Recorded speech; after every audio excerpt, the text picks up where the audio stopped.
hian red house le green house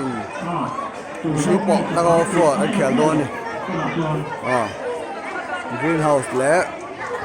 red house ăn khèo đôn á refri hian sar likia anh đây là line anh mặc mấy cái nó trong đây lâu té hian anh pot đôn này nó trong đây lâu té hian anh pot đôn ta có phở greenhouse le red house sar chuana sar chana tên anh buổi khuya sar likia refri tu đấy anh ham chơi quá anh ham lẩu nó chỉ là đào to này hôm nay một sai chắc không tak school nó bằng sang sang ano mà số là mà pavilion pen oma tak sang sang ano mà chân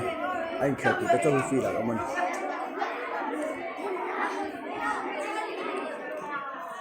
anh khéo trap to này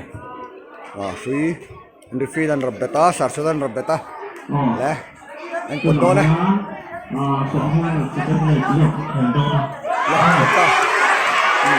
bây giờ chúng ta có ruốc mà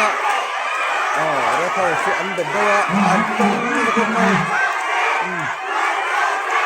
thôi có chút chút mà hầm đây này đây thôi sẽ chặt dọc tất cái đâu chặt dọc tôi cần nghe nè đây thôi sẽ chặt dọc đây mày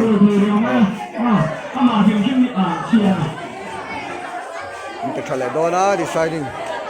kan ran kharna red house san chaka alen zoga chulgi no silen zoga ma se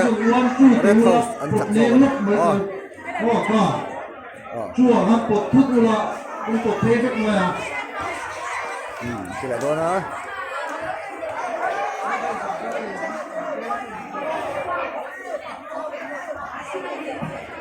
red house này là chú sa số chú sa chân anh chụp xa chân chú sa số anh chụp xa chân chụp sẽ phạt quay